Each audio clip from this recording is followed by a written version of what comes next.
Hello, good evening, and welcome. My name's Andy Law, and I am here to discuss Shadows of Change for Warhammer, Total War, Warhammer 3. Now, I have quite a lot to say in this one, largely because this one's kind of close to my heart. Indeed, the whole game is kind of close to my heart because it deals with a lot of stuff, what I did help create, about 15, 20 years ago. So this one gets me kind of excited and good to go, particularly because this one actually deals with something that I directly created. And for those of you interested in an in-depth look into that particular aspect, I'll be discussing at the end a little bit about the stream that I'm going to be doing with Lore Master of Sotek this Sunday, which is going to be super awesome. Right, so before we do that, what I'm going to do is I'm going to run through the blog that was posted up. I'm probably going to go with this Steam one, since that seems to be the best place to grab everything and just run through it. I've not looked at it properly yet. I just had a quick skim around to see if I could find it. But before I do that, I'll give you a couple of hinters as to where I am.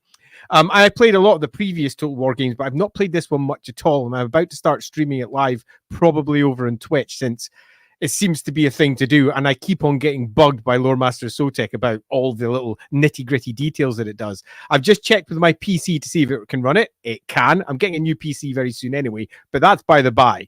And I switched it on, and I immediately started complaining about things because that's the nature of who I am. I was like, what's going on here? Why is it like this? Can't help myself. I'm a bit of a lore nut. Anyway, so let's just dive straight into this particular post. Now, the way I'm going to do it is I'm going to put it up like so. I love living in the future. We can just pull this shit up on screen. And I'm just going to dive through exactly what it says here. And I'm going to give my opinions. I'm not going to give my opinions about the price of the DLC because, well, I'm about to pay for it myself when I pick it up, and I'm already bloody cringing. I had a good little look through as to exactly what you get for the money, and whilst I liked every single last bit of what it was adding, I can't say I liked the price that it was asking me to pay for it. But that's not what I'm here for, although I could very easily rant if you wished. What I'm going to go is run through the blog, and every time I see that spinning Changeling, it makes me smile, and drop some comments about what I think about what's in it. And if you've got any questions about that, do feel free to drop it in. If you want me to catch it at me, do at Lawhammer, because if there's several comments, I'll probably miss it. Or alternatively, just put a big question at the beginning. Like, for example, question we need to answer in the chat. Best characters added, and that's something that I'm particularly interested in too. So let's quickly run through, and I will try not to rant. So first things first, the Changeling. Every time I see the Changeling spin up like this and see the Changeling moving, I can't help but smile. I've always loved this character. When I was running as the producer for Warhammer Fantasy Roleplay, I was going to be writing a significant chunk about this character and how it could be used in the roleplay game to effectively rewrite the entirety of the Enemy Within campaign. It's a character that is intrinsically linked to the core themes of the Enemy Within, and if you're a role player, this character should be one that you should go take a good look at because it's awesome. Now, it's got some blurb here as to exactly who the Changeling is, and I would argue that they've gone nowhere near far enough. I will have a quick read of it, though, so we can all have a little idea as to how they're pitching it. I make my home in the darkest pits of your soul, in the shadows. I bide my time. As a mighty horror of Tzeentch, more of a herald of Tzeentch, but whatever, the Changeling embodies the changer of ways, most deceiving and manipulative tendencies, able to morph into any legendary character from the noble to the fearsome. The Changeling's true form has been lost to time. Although, if you run by the old animation there and all the images and the model, it seems to have a pretty consistent form regardless. That aside, where were we? Hey, it's Treachery. Interesting that they've marked it as a him. It's a demon. Him, he, she, whatever. May then deceive the dark gods themselves, able to mirror foes, create false allies, and disrupt empires from within, with only one truth becoming clear long after he's enacted his handiwork. The deceiving prankster of the known world, the Changeling of Tzeentch, was here. As a spellcasting shapeshifter bolstering the lore of Tzeentch. Bolstering the lore of Tzeentch? That's an interesting way of putting it. The Changeling can adopt the form of any lord he faces, making his battle efficiency grow stronger as your enemies tries to do the same.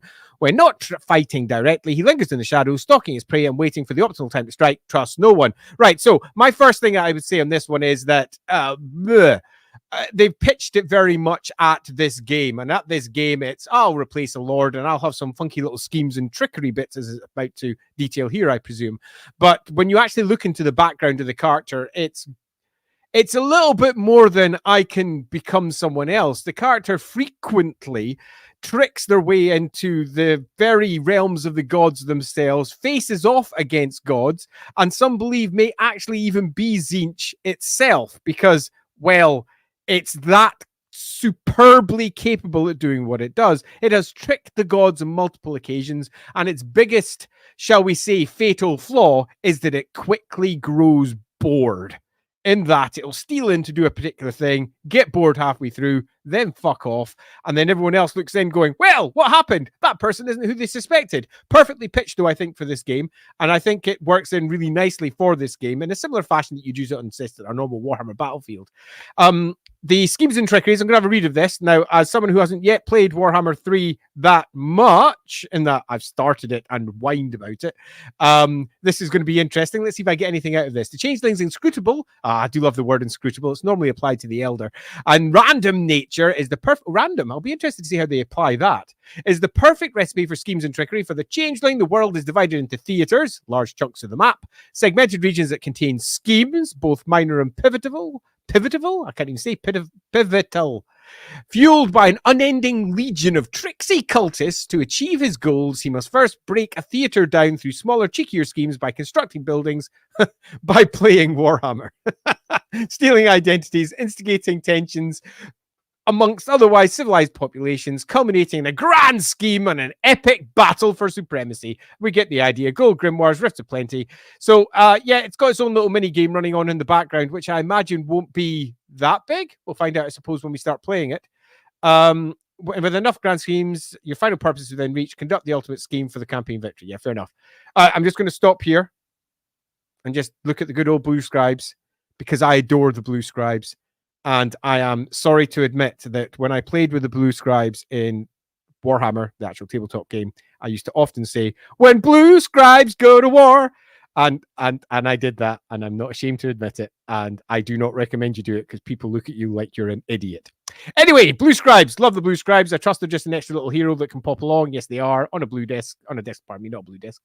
Scribbling on parts. Yeah, that's the blue scribes. Hey, Yuan Bo. Look at him go. Da, da, da, da. Whoosh, blah, there, die. Swing. Alrighty, Immortal Dragon time. Those in other nations may deny it, but all immortals desire control, to be controlled. That is, he's not Loki, honest, because that's really how that particular quotation comes across.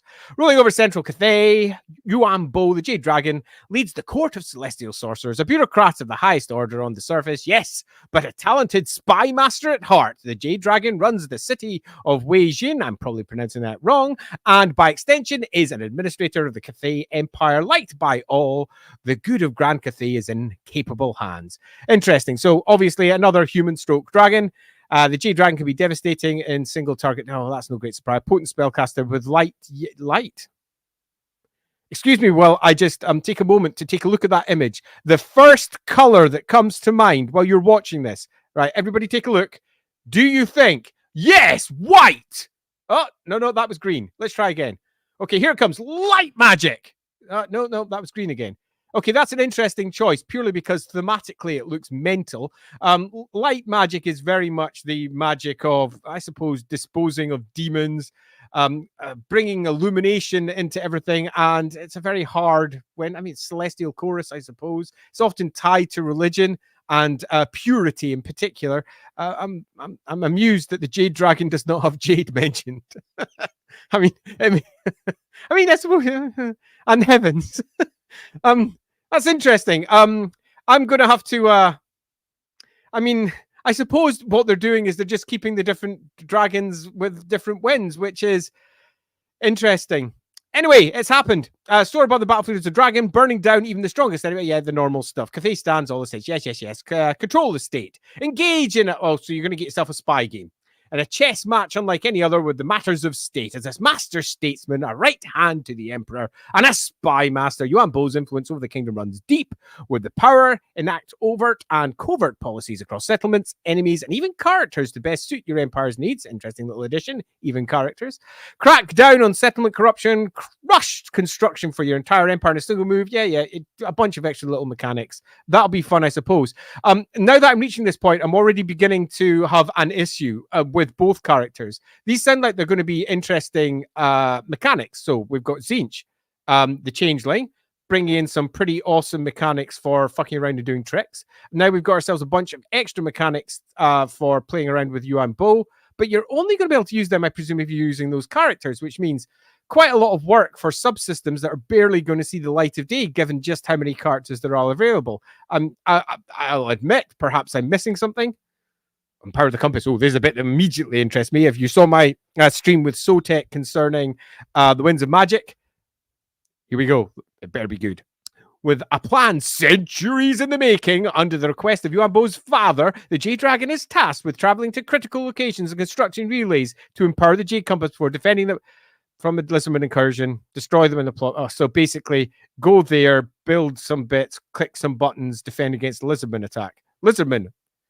Sure, why not? Lizardman. I mean, Lizardman, the only reason I could see them randomly teleporting in is because, what? It has something to do with their geomantic web and is pulling it down? I don't know. Is that it? That's an interesting choice. Okay, now, we're now moving into territory where I immediately have, let's say, a measure of interest. I created the Hags for Warhammer Fantasy Roleplay 2nd Edition. The entire concept of them I built for a book called Realms of the Ice Queen. And it was done for a variety of reasons. And if you want to know more about why they were built the way they were built and what they were aimed to do, I suggest that you tune into the stream that I'm going to be doing with Lore Masters Host Tech on Sunday at 4 p.m. UK time. You can add salt and pepper that to your taste for your own time zone. We're going to be going in depth into the Hags of Kislev and probably Kislev as a whole, because the Hags naturally lead on to all the other things in the same way that our stream about Malekith was also discussing Marathi, it was discussing Ulthuan, it was discussing all those other things to decide. Anyway, so Mother Ostankya is, as far as I'm concerned, one of the best editions the game's ever had, and it should have more of this. Right, so for years we thought she was a child's tale also, so they're really pinging her as the Baba Yaga of the set. When we I won't go into any depth, but when I added the Hags in and did the Hag background, I purposely avoided hitting on Baba Yaga too cleanly. I mean, all of the Hags live for potentially centuries, so it was easy for this sort of legend to build up in 1,000 places. Anyway, let's carry on. To frighten us into behaving, of course, the mother. In the same way that we added, for example, the Sea Hag, which was quite a fun one, over by Erengrad in the Great Gulf there. Then one day on my 20th winter, I got too close to the woods, and then I was told Mother Ostankya would get you, of course. I knew if I took one step closer to trees, it would be true. So let's have a quick check. Tales of monsters, boogeymen, haunted, down through the centuries, tale hanging above the Kislevite children. Oh, they're suggesting all of Kislev fears are interesting. A reminder of the consequence of displaying disobedience, not just a tale, but it's real. Yeah, a guardian, faithful land. Okay, so the pitching as a guardian of the land, rather than necessarily how the Hags were originally pitched. She draws her power from the very woods, fens, and oblasts that she protects. That's definitely different. This suggests that it's drawing from the land, from the Great Widow, from Mother Kislev, if you will, where the Hags were originally pitched as drawing their power largely from spirits. You could argue this is the same, but it's really quite different in terms of its pitch. She'll be on the front lines, protecting warriors of Kislev and inflicting her terror upon any who oppose them. And if you cross her path, make a mistake, she will punish you. Well, yes, of course. One of the great things about the Hags is they pulled upon all the fables of curses and also blessings that came hand in hand with who they were. As a powerful sorceress with a bespoke melee component, do like that. Indeed, in the lore of Hags that was added, we made sure that they had almost a form of the widow herself as she takes on a spirit form and minces everything. I imagine that's probably not going to be here, though. Mother Ostankya utilizes her cauldron on and off the battlefield. Okay, so she's going to be concocting stuff. Able to rain spirits down upon her foes. Excellent. Love the addition of spirits there, because that's pretty much what it was about. From far, sprout the legs of a spider in melee combat, or as an artillery chariot hybrid. I mean, who doesn't want an artillery chariot hybrid? That sounds fun. The witch's hut, which may have chicken legs. A daughter of the forest, the daughters, pardon me, of the forest must infuse Mother Ostankya's witchcraft at the witch's hut with a new rare resource, spirit essence. Oh, so they're keeping the spirits. Oh, nice. Thanks very much, Andy Hall, if you're out there and if you made that choice. I approve. You rock.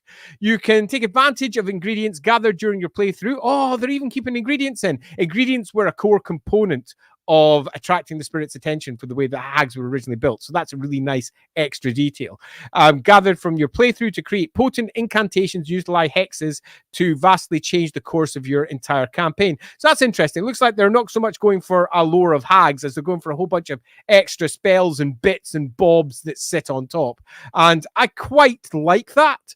Although I would also quite like a lore of hags, because that would then broaden the utility of the hags in the game rather than just making it pretty much a one-off character with a bunch of extra bits. I'll be interested if the new unit hag, for example, can do all this shit too, because if not, it kind of just makes them other spellcasters, which is pretty dull, because the hags themselves never really were. In fact, the central pitch of them was to try and show how you could have I just choked myself. How you could have yourself spellcasters. Let me just take a quick drink here. You can all hum music to yourselves at home. Oh, that's so much better. So you could have spellcasters in the Warhammer world that didn't necessarily draw upon or use the winds of magic. Indeed, as the hags were initially pitched, they absolutely could not and were incapable of dealing with anything to do with the winds of magic. They worked through spirits instead. Now, could that mean that they gained effects like the winds of magic? So you could say, well, I'll bring in the lore of beasts and we'll say the hags can use that, but it's really the spirits that are doing it? Yeah, sure, but in some respects weakened their theme.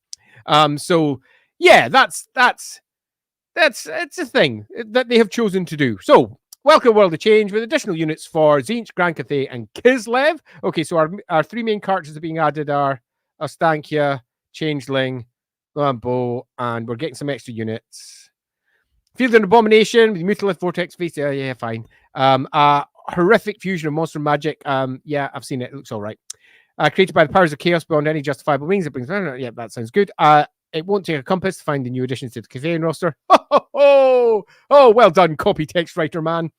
Crafted by the Wizards of the Celestial Court Guardian lines, which look pretty cool. Our living statues made out of Jet or Jade. Interesting, they went for Jet. The one Jet is often used to hold magic rather than countering magic, like the Wand of Jet, for example. On the black side, Obsidian is generally seen to be the anti-magic, and it appears that they're going here for those seeking magical touch. Jade line is used as a conduit, and the Jet line is used as the opposite, countering magic. So interesting that they're keeping with the color theme, but they're changing the components of the actual material. Fair enough. New Kislevite units lurking in the woods, which I find an interesting choice in general. A terrible and frightening creature, known to many as the Thing in the Woods, always fun, brings its enormous size and infantry sundering, more time-tastic, capability to the front lines of Kislev. Left unchecked, this beast will tear through enemy troops like paper before rushing into the woods for cover and emerging to do it all over again. And of course, further horrors await with the Shadows of Change. Okay, so that's everything that's written here. I've already watched the old vid. I won't play it here again, lest, YouTube bark out and get really annoyed with me. I'll just drop it there a little bit. I particularly liked it. I really enjoyed seeing the Changeling do some Changeling goodies, and the idea of the mischief that it brought about.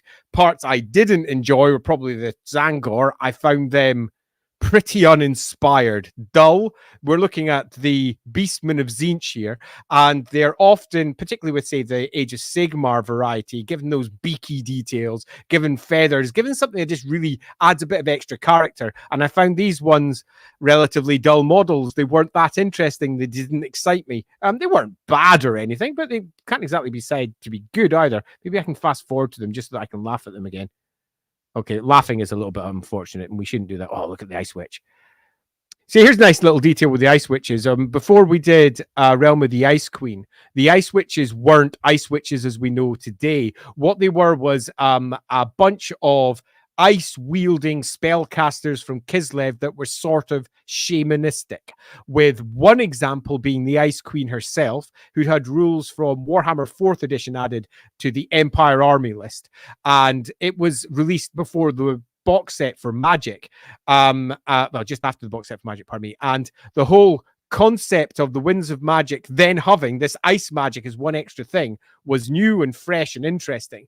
And it was used in the computer games in Dark Omen, I think it was, where you got yourself a male shamanistic ice wizard.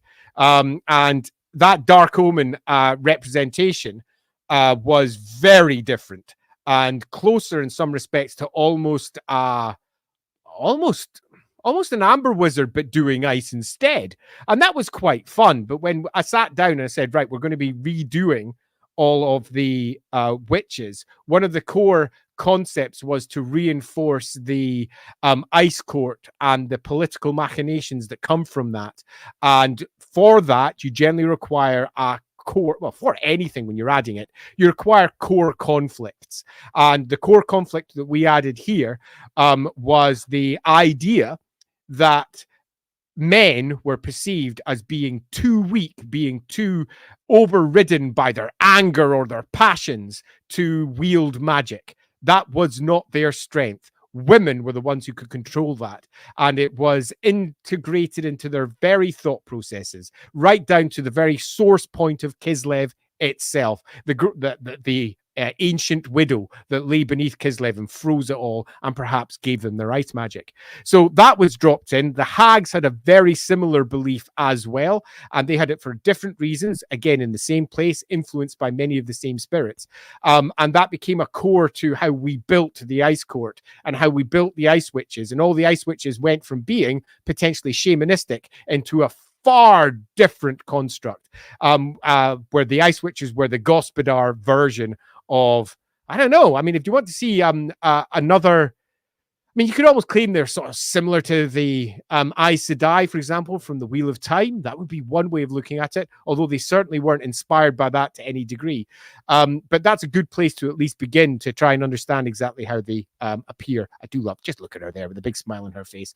So this is something when I saw it popping up that I must admit, I was like, that's a shame. And let me see if I can bring that back. There we go. Big, huge. Oh, Gar, there we go. Basically saying that the hags are just drawing upon the same spirits that everyone else is drawing upon. And I understand that because ultimately you've got a limited number of models you're going to be using, and you're going to want to use these models again for a computer game. And ultimately, everything has to work around what they can do as cheaply as possible and offer as much content as possible. And it would have been nice if there was significantly different Kislevite style spirits being brought about, but you know, I get it. You got to do what you got to do with what you've got. Good old changeling. Oh, there they are. Anyway, right, let's get past Yuan. I think this is where was the Beastman? Was it just before that? I don't want to look at the Beastman because they'll just make me sad again. So let's not look at the Beastman. Let's go quick check through our comments. Right, first things first. Hey, thank you very much, Bowser. Is it Bowser? It's Bowser. I'll root. You rock. A Scottish man and Warhammer. What can go wrong? Love from Saudi Arabia. Thank you so much. And love in return to you, Bowser. You are the best. Right, I'm going to do a quick run through and see if there's any immediate comments that jump out. And if there's anything you'd like me to address, bring it up as a comment now and I might immediately jump in. So I'm going to run right almost to the beginning and just bring out one comment that is just generally the hello all, because there was a lot of hellos at the beginning. So I'll tackle this one. I'm not the creator of Kislev. That would be an absolute lie. Kislev was created by the Games Workshop studio a bajillion years ago. I imagine Rick Priestley may have had a strong hand in that one. And it was left loosely as the Russian equivalent, without any real detail added, with Troll Country sort of sitting above it. And then as later editions of the game added extra material, they all did different things with it. For example, there was an expansion for Warhammer Fantasy Roleplay First Edition called Something Rotten in Kislev. And Something Rotten in Kislev wasn't originally written for Warhammer, and it kind of showed. Most of the material it added was really almost Warhammer blank. It was just very fantasy Russia and little else on top, with a few additions that were not really related to anything else. And that was the blanket piece of material that the studio then turned into some of their first Kislev army lists. For example, the one that was written by Gav Thorpe. That was the one that took many of the units that had already been added in, for example, the 4th edition Empire army list, like the Kislev Winged Lancers, like the Ice Queen, and then fleshed it out to be an entire army. On top of that, you got some extra novels. Graham McNeil, for example, he did Riders of the Dead. No, he didn't do that. Was Dan Abnett who did Riders of the Dead. He did the Ambassador Chronicles, and he added a lot of extra detail to Kislev City itself, where Riders of the Dead added a lot of detail about the rotas of the Gospodars and how they worked for building up their troops across Kislev, and added concepts like the spring drivings, where various Chaos Marauders were working their way down Kislev every single year from the southern side of Norska across Troll Country. Then we came along. This is for the 2nd edition of Warhammer Fantasy Roleplay, and we added a whole slew of extra stuff to Kislev and wrote a book that basically described the place. And that was 4 authors in concert, one of them being Graham McNeil, who we discussed already. You'll know him from his many, many Black Library offerings, but in this case, he'd written the Ambassador Chronicles. So clearly, and also a fellow Scot, perfect choice for this particular one. Now, when we did it, were given almost carte blanche to make it all work. And that was take all of the material that had been written before, make it all work for modern Warhammer. And at that point, it was the Warhammer from the 7th edition of the game. So just as we're on the cusp moving into 8th. And we were largely given not free reign, but the reins were definitely not tight. And there was a lot of discussion behind the scenes how to make it as Warhammer as possible. So you'll find that a lot of extra troops and units that are now inside the game that we all know and love were introduced at this point. But we also, I dragged up the extra bits that had been written for Mordheim, that had been written for games like Warmaster. Warmaster had a whole bunch of extra units that had been added there too. And all of that was collated together to create a concise and coherent version of Kislev. And it pretty much is the version that was picked up and then turned into what was needed for Warhammer 3, the Total War game. So I didn't create Kislev, but I did create a lot of the stuff that Kislev uses. For example, the current version of the Ice Witches, the current version of the Hags.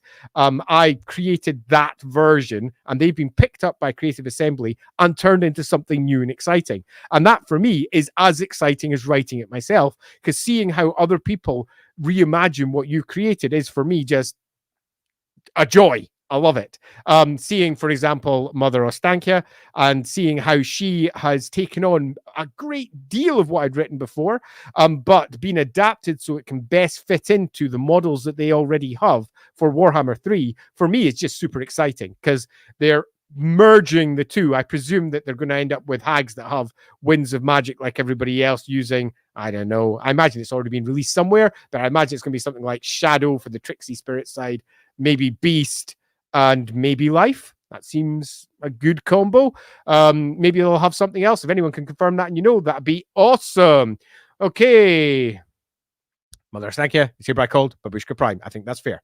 Right, so let's run down here and see if we've got any comments to jump out. Here we go. Jinx says, good evening, my man. Good evening, Jinx. You rock. Nice to see you popping in. General Caster drops in. They used the song in the book. Yeah, this made me really, really smile. So the song that was used for the first trailer was a poem that was created by a writer called Steve D. Now, Steve D was one of my co-authors on the Kislev book.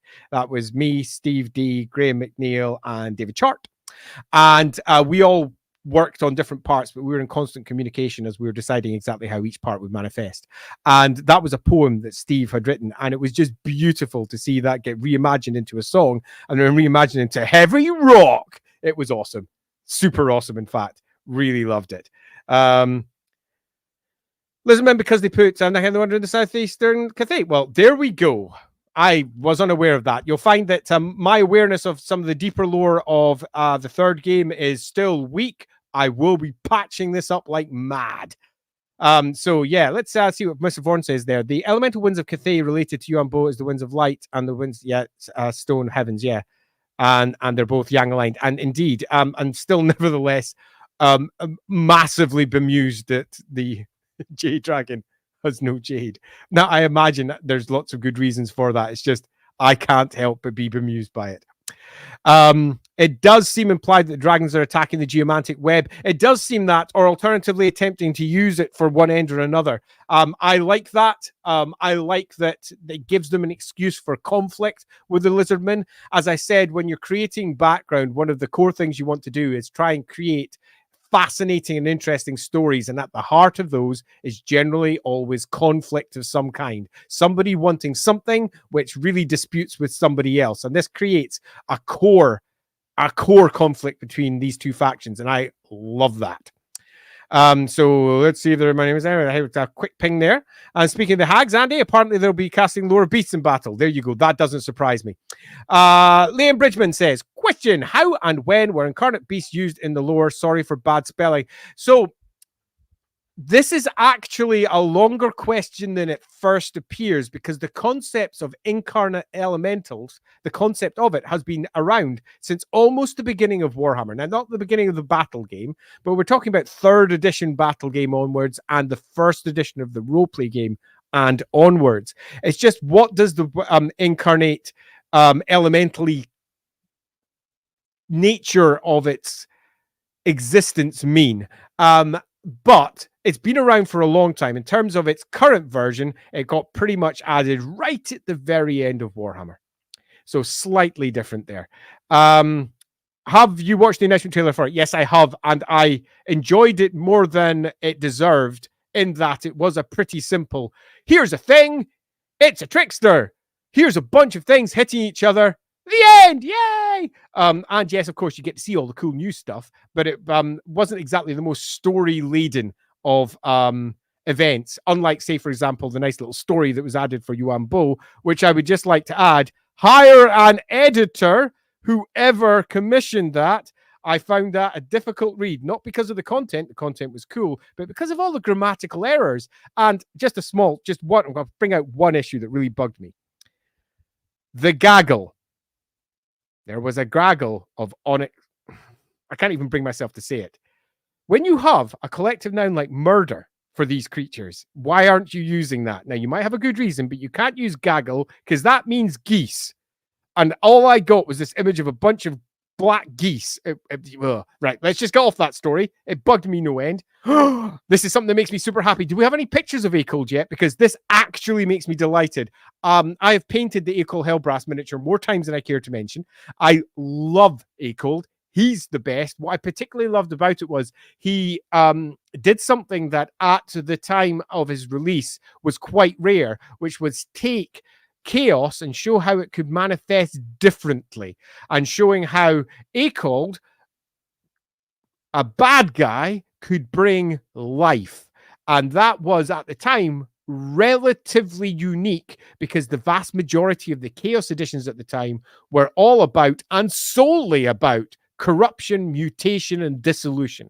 And it showed that Chaos also had a small c chaos, in that it wasn't always about one thing. It was about lots of different things, and I liked that. So, yes, nice little question there from Luring Lion. Hi, Luring Lion. Have you seen the Changelings gameplay? If not, maybe you could react to it as well after the trailer. I haven't seen the Changelings gameplay, actually. That could be fun. If you just mean the written part, but I haven't seen anything other than what I've linked to here, because, well, I haven't. That's it. Just going to bring up this one just because. Loved Riders of the Dead. So did I. Pull my copy of the Bastard Chronicles off the shelf this morning. It's a good one, CB4N. I quite like them. Now, I've always loved Graham McNeil's work. I've got a video where I spoke with Graham McNeil, about the blank slate, how to gain creativity from a certain lack of creativity, a big open page, and how to get started with your working. That's over on Rookery Publications. So if you want to do a quick check for Rookery Publications and Graham McNeil, you'll find us having a lovely chat with him over there. He's brilliant. Yeah, there's I don't have an issue with Kislev drawing upon many different societies. I do have an issue with the Ungol's looking white, but I'll bring that up in a completely different stream, because when I started playing Warhammer 3, obviously, I actually screamed at the screen because it felt like all the hard work we had done to try and add diversity to the setting was being stripped free. It made me an upset bunny. How do you feel about the concept of canon in Warhammer, given that so many concept stories are ambiguous or occasionally changed via editions novels? Better to make more ironclad or left ambiguous. Right, so the nature of Warhammer is that it sort of needs to be ambiguous, because each one of the different platforms that you can find it on, for example, video games, role-playing games, novels, the war games, require different components to be in place. And some of them are working in vastly different parts of Games Workshop spheres. So trying to tie them all together would be an enormous amount of work. So instead, just having certain core concepts be in place, understood by staff that can ensure that they are put in place, is seen to be the better option. Now, I've worked on all sides of this. I have been someone who's responsible for making sure things matched the canon of work, so to speak. I've been someone who's been trying to synthesize all the different versions and make them all make sense. I've been someone who was just roundly ignoring it and making up my own stuff because I could. And I understand why Games Workshop have arrived where they're at, and I to a point agree with it. But I've always been, as a designer, because I've designed Warhammer bits several times in the past, someone who tries to take all the best, make it all work together for one bigger whole, and not try to invalidate other stuff, because every time you do that, you alienate someone. Now, obviously, Warhammer has moved on a lot. It's not where it was, say, at Warhammer 2nd edition or 3rd. It's all the way up at Warhammer 8, and it's about to be Warhammer the Old World in terms of the war game. And things have come along and changed aspects of that, like, for example, Total War. But I nevertheless still think that you can incorporate all that stuff. There is nothing that has been added that can't be worked in and massaged into place to make sense. I prefer it all working together if you can, and I always get annoyed when a story or a game adds something that is just wrong and quite clearly will be overwritten by a later writer because it's so un-Warhammer. So I agree to why they're there. I understand why it's often ambiguous. I just wish there was somebody there who could just say yes, yes, no, no, yes, no to everything. Should the hags have unique lore or the 8? But I personally think that they should have their own unique lore. I understand why they haven't, but I think that they should. Absolutely think they should. Your work is now in a video game. Yay! It's cool now. It's not the first time. I remember the first time I found my game, and I think the first time I found my stuff in computer games was one of the Space Hulk games, because they ended up using a bunch of my maps, and I got in contact and said, "Yeah, you've done a bunch of my maps." And they're like, "Yeah, you're in the credits." And I was like, "Yeah, there you go." Although I wasn't in the credits to begin with. And that was pretty cool. And I've been called on a few times, but I have generally in my career half avoided working for computer games because almost everyone I know who worked for them started pulling their hair out. Doesn't mean I'd never do it. Just, I don't think so. Warhammer's more or less the same set of circumstances designed to. Yeah, absolutely true. So any more questions? Oh, there's one there from General Caster. Okay. Let's have do we have any, has that got any actual details there? Is there a picture there as well? Yeah. Let's just, I'm not even going to read that out because I loosely agree. CA posted a nice picture of vehicle in their Twitter. Oh, superb. I posted it in Lore Master Sotek's Discord and tagged you. Thanks very much. In fact, I'm going to run over there now. I'm on Lore Master Sotek's Discord. I don't see it. Where is it? I don't see it. You're going to have to post it again, Castrated. Sorry. Oh, I missed George one there. Hi, George. Change or not, the winds of magic belong to Nagash. Yeah, I still don't see it over there. And there is a picture, and that brings us to the end of my comment. So if you've got anything else you'd like to ask me, do bring it up. I'm going to sum with, on this one, I love absolutely everything that it appears that this game is offering. I think it looks really, really awesome. And holy shit, look at A-Cold Hellbrass. He looks just like the old model, except cool. I've just seen a picture of him. Can I get this up on the screen easily? I probably can, but I'm not going to. Holy crap sticks. Yeah, go take a check out of A-Cold Hellbrass. I love it. Not quite how I painted him. I was a touch more on the multicolor. They've gone with the classic blue and yellow of Tzeentch. But I do love it. Thanks very much for posting that over. Really appreciate that, Castrated. Although your name makes me cringe every time that I say it. Yeah, so, agree the writer there. I'm actually very surprised to learn that Ungals are not meant to be white. CA changed that is very egregious. Yeah, the Ungals, so, yeah,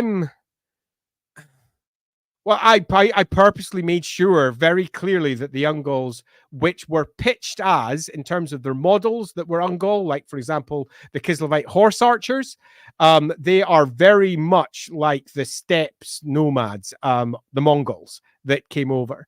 So you had the Mongols on one side and you had the Russians, in some respect, the not really Russians, but the Gospodars, who were very... I wouldn't even say they were even that white. We did a picture of the Ice Queen of Kislev, a close-up of her for the first time. It was the first time that she actually got a close-up in a book called Empire at War for Black Library. And there she was painted as really quite Eastern rather than, white. They are not people who come from the Empire or anywhere around that area. They come from the northern steppe. And they came across the World's Edge Mountains about 1,000 years ago at the behest of Mother Kislev, the Ancient Widow, depending on what you want to call it, at least according to that particular background. And certain of the original Khan queens that came with them were really not, they were not white as we understand Western white people anyway. So I was pretty disappointed to see that the Ungals have been turned into white people when they were definitely written as not white people inside almost everything that we had worked on at that point. So yes, the Gospodars as Polish is not a bad idea. The Kislev is a mixture of Russia, Poland, really everything. I mean, it's very much a Western Europe's view of everything that comes from over there, which has meant that they've just taken everything that they thought was cool from the various peoples from the East and just slapped it into Kislev. And that is not uncommon for Warhammer. If you take a look at the number of realms that you find inside the old world, there's very few of them, and they tend to encapsulate and encompass multiple real world societies and then turn them into something quite new, hopefully quite fresh and quite different. I will say that is fair. They were not always. That was when the Ogre Kingdom's army list came in, and the first version of the Ogre Kingdom's army list was verging almost on racist in terms of how they presented it, and got quite a lot of complaints, both at the time and after. And they sort of massaged that out of place, particularly with how they were describing skin colors and their mustaches, and they were being constantly described as monsters and horrible and greedy, and while simultaneously being associated with with a real world group of people. It was not the prettiest picture. I have seen, better examples of that in the past, but that got kind of tidied up later, and instead it became something that was an influence rather than something that was being hard coded into it. It wasn't great. I don't think. That's my own personal opinion on that one. I'm glad that got gently massaged out of place. So let's see if there's anything else here. So I agree, the writer. I agree. It actually makes sense from the point of referencing, since the Russian Federation of today and even the past Soviet. Yeah, absolutely. And I think that makes sense too. When we were discussing the Realms of the Ice Queen book, one of the primary discussions was, can we break free of some of the stereotypes that were there in the past? Now, there's certain things that I wished we'd removed in Realms of the Ice Queen, like the Chekist, for example, were not something that I would have preferred to be there, but they were in the novels from Black Library that were still in print from Graham McNeil. That was the secret police of the Gospodars. And I would have preferred that they'd gone in a slightly different direction, maybe with a slightly different name, because it all felt a little bit too close to reality. And it's always nice to, make it Warhammer, not make it a reflection of reality if you can. But broadly speaking, yeah, absolutely. And that's one of the reasons why it was decided to do that. And we reinforced the fact that it wasn't just the Gospodars and the Ungals, although they were the two primary peoples of Kislev as we wrote it. But you also had the Free Kings, the Fenonis down in the south. You had there were several other tribes, basically, that had been a part of it. Some of them were still given small enclaves inside cities like Prague, for example, and the Ropsmen, for example, were included in that. And that added a little bit of extra color to what could have otherwise been a very, very white setting. It was good. Yeah, nice. Also, please let Mr. McNeil know that if he remembers the signed copy of our for somebody named Brian, it turns out Brian just turned around and sold it on eBay. Oh, Brian. I can't believe you did that. Heron says, I love Realm of the Ice Queen. I love you in return. I might crack out the PDF over the weekend and give it another good read over the weekend. Yeah, good call, particularly if you're going to be joining us on the stream with Lore Master of Sotek this Sunday at 4 p.m. UK time, because that is going to be a lot of fun. We're really diving into the Ice Witches there. Also, I just get there. We've got a nice one from Luring Lion. But also, would love to hear your thoughts on the second Immortal Empires trailer over here. Have we got a link for me somewhere? Because if you do, I'll go check that bad boy out. Put it in the background. In fact, why don't I do another stream later and we'll pick that one up? How does that sound, Luring Lion? Because I'd like to jump in and do myself a good rundown of one of the trailers. I do love looking at the trailers. I can't help myself. I'm a Warhammer fan. That's just who I am. Right. So, here's the next one. How impactful was Grom the Punch Wags against the elves? What happened to him in the end times? Could he... Right, Grom's dead. Right, so what happened in the end times? Nothing. Could he come back? Not unless you're going to go for undead Groms. There's different versions of his background, but loosely speaking, Grom came through the Empire, kicked ass, and chewed gum to the point that it was almost ridiculous. Everything he faced, he minced. Now, he was obviously a very big goblin. He'd been gobbling down a troll and been building up in his gut for ages. But, you know, having him somehow assaulting Middenheim, getting up to the top, stealing the roofing of the Temple of Ulrich and using that for his chariot without actually taking the city, because for some reason he didn't, was just a bit crazy. That said, Grom the Paunch is a great character. That was about 100 years ago in terms of the end times timeline. So it's about 100 and a bit years before that, which is why he's not really kicking around anymore. He went all the way across the Empire, arrived at the coast of the Wasteland, not far from Marienburg, built himself a giant fleet, sailed across the ocean, somehow got through all the shifting sands and all the spells that were cast to ensure that no one could invade Ulthuan, arrived at Yvres, and pretty much kicked ass and chewed gum and wiped out almost the entirety of one of the kingdoms, with Eltharion of Tor Yvres being the primary character that stood against him. And that became a central component of Warhammer 4th edition for the box set, where it was Grom the Paunch versus Eltharion the Grim. The story was, once they fleshed out everything that was involved with them, a bit daft, because you were just left with going, how did Grom do all of this stuff? Because they never really answered that. Grom himself would have been utterly incapable. Let's just say he had an absolute chunk of super awesome shamans that somehow allowed him to get through. I still don't quite get how. Lammering, what do you think about lore changes for things like being Gelt? We made... I'm going to skip that one for just now because I'm... yeah. So I'm going to skip that one because I'll just wax lyrical about that for maybe an hour. That's a separate stream. The Chekists were replaced with the Akshina. Yes, they were. With the Bearskins in the trailer, the Akshina Rangers. Yeah, totally.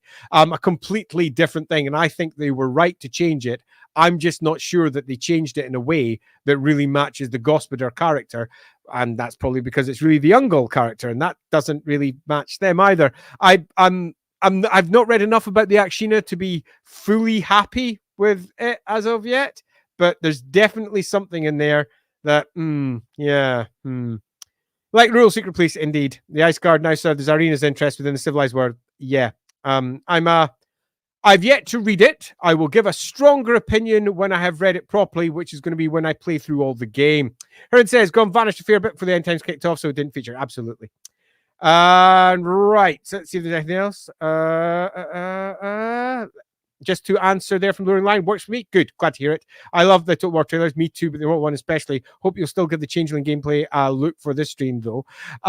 Yeah, I'll do that for a later one as well. I'll stick to one per stream, or I'll just get lost with videos and things being opened. But if you've got anything you'd like me to look at in particular, pop into the Lawhammer Discord. There will be a link inside the YouTube video description if you're not already a part of that, and just ping me with videos you think would be awesome. I'll open up a new thread, not a new thread, a new channel for Total War, because I'm going to be playing it because I'm it's just awesome. Interesting comment there. Just because I'm not sure I agree with it, James Brown. Only because I played Warhammer 2 a lot and I like it. Greed and laziness, I think, would be massively unfair for the amount of work that Creative Assembly have been putting in. I know a few of the people there, and I wouldn't say that any of them are greedy or lazy. They are people who are passionate about the work that they're doing. Now, does it necessarily always turn out the way they'd want, particularly with things like pricing? I imagine they don't have any control over that, for example. The pricing and the way that the DLC is orchestrated is always going to be coming from up high to a degree. So I fully accept and understand this point, and to a degree, because I'm currently buying my way through all the DLC with tears weeping out the side of my eyes, fully agree with it at the same point. But I feel that directly attacking the people behind it is not necessarily the wisest choice, while simultaneously feeling that it does need to be said when things are too expensive. And this particular piece of DLC really does make me cringe when I'm about to buy it. So any more questions? That's a good question. I'm going to leave that one till after.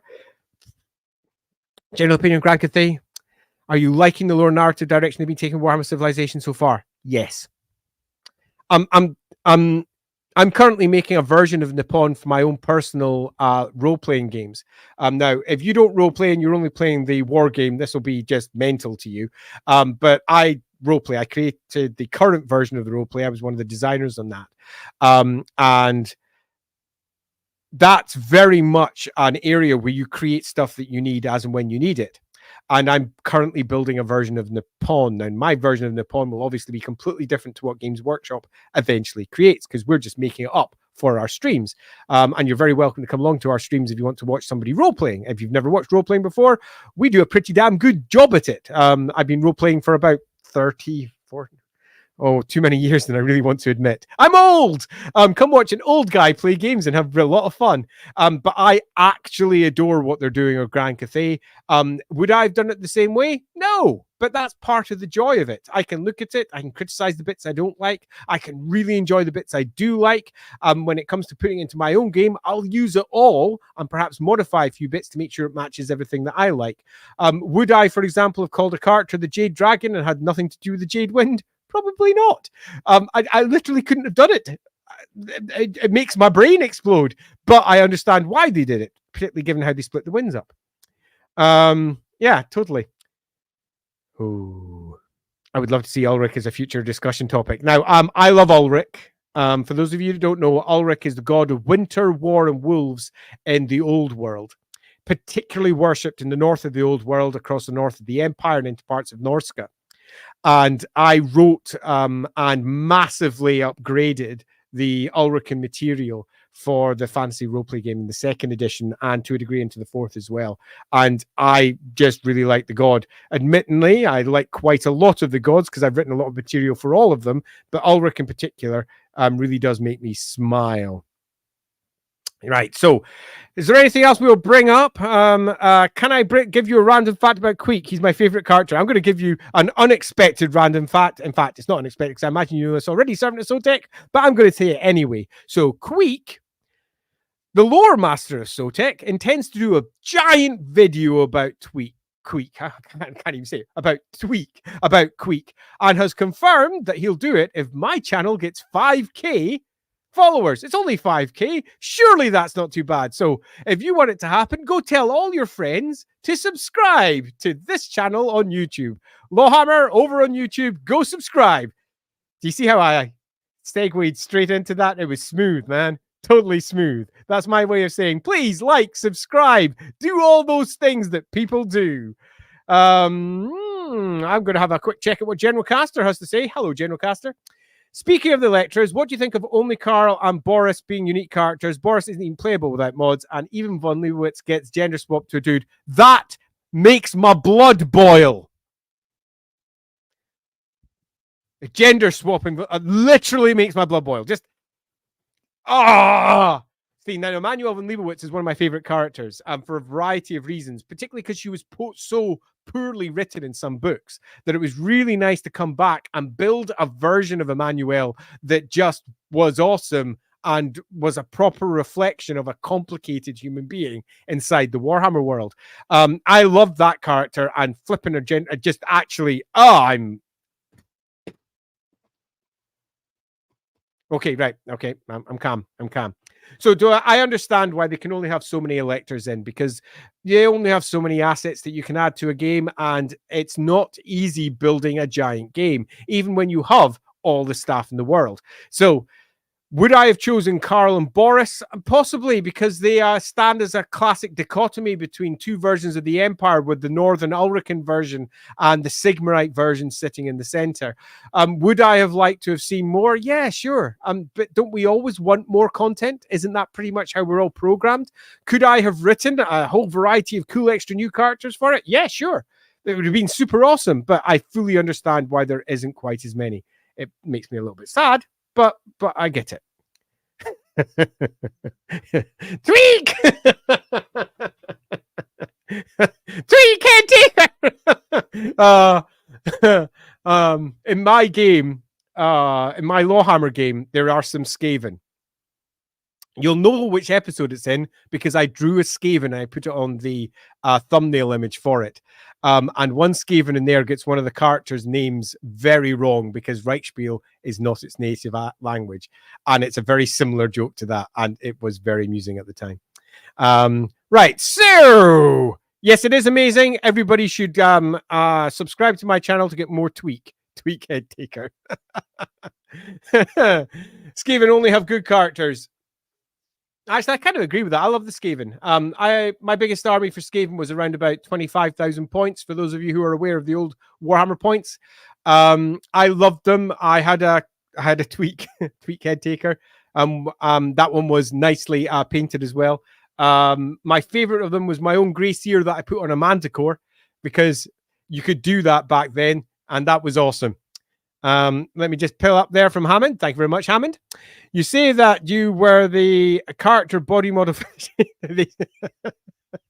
you have flowing around when we saw the video. Congrats and happy birthday. 100%. I was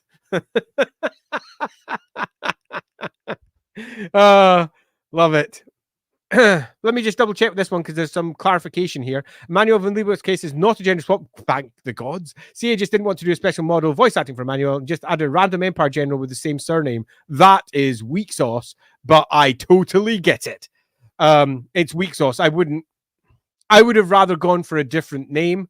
I would rather have gone for someone like marked them out as the Wizen Marshal or something equivalent and said that they are representing Emmanuel. It's still nevertheless rather unfortunate given just how little decent representation that there is often in these games. And to wipe it out is unfortunate. And let's just not get me going on the Ungals again because I'll start to get angry. I won't be able to help myself. All right, do we have any other combat? Let's just bring out that because I do love Elspeth. They might switch her out for Elspeth. I kind of love Elspeth von Draken. I have the Carmine Dragon just sitting through in the other room. I did a conversion of it. I still don't like its widdly little arms. I still think they look a bit rubbish. But my one's right up on a base covered with skulls, and it's all sorts of fun. Elspeth is awesome. Let me just pick up a little bit there. Speaking of Empire women, the popular pick for Legendary Lord in the fan base is Elspeth von Draken. That's understandable because Tamarkan is very expected for Nurgle, and I think she would make a really fun character. Love her a lot. She's certainly got the correct power level for Total War, and I think she would be an absolutely marvelous addition. I would loosely love that. I think by this point, the Empire is the only Order faction that doesn't have a female unit, not counting Ulrika. I'm super pleased with Ulrika, by the way, because Ulrika, the novels for Ulrika were written by my very close friend. I should actually give him a ping. I haven't spoken to him for a while. Nathan Long. And Nathan just freaking rocks. And seeing Nathan's work come to life in the game is nothing but marvelous as far as I'm concerned. Absolutely love that. Yeah, totally. Right. So should we bring it to an end there, given that we've had ourselves a nice hour? If anyone wants to say anything or say thanks or do anything, now's the time to do it, because I'm about to sign off. I've just left myself tiny for that whole thing. Someone should have said, you're tiny and it's a big black screen. There I am. Look, see, I'm a bit bigger. I'm going to end with a couple of general points. Number one, I freaking love the look of Akel's Hellbrass. I think that is the dog's bollocks. Really love it. I love the look of... In fact, I think I love the look of pretty much all of it. I feel that given the age of the hag, that Mother Ostankya is, if anything, not hag enough for my preferences, but that's just my personal preferences. I totally understand why they didn't create something that was so ugly, wizened, and old that no one would want to look at it. It would be a little bit like watching Always Sunny in Philadelphia and seeing Rickety Cricket come on the screen and everyone going, oh no, just put the character away. Look what's happened to him. Oh no. So yes, I understand why they didn't necessarily make them as disgusting as I probably would have, but beyond that, really quite like it. I like the addition for how they're dealing with the lore of hags. Maybe I'll have to actually see how it plays out. I like the addition for the extra. Do I? I mean, the way the Changeling works, the way Yuan works, I mean, it seems to be very personal to just them. So it seems like an awful lot of additional bits for only one character. I'll have to decide when I actually play that one. I'm really looking forward to giving that one a good go. So beyond that, thank you very much for dropping in and saying hi. I intend to be doing not frequent, but relatively frequent set of streams on Total War, purely because I want to play it. And I played the other games and I've not played this one. And I feel that I'm going to drop in and just have a bit of fun. When I do that, though, be aware that I'm Scottish. I will swear.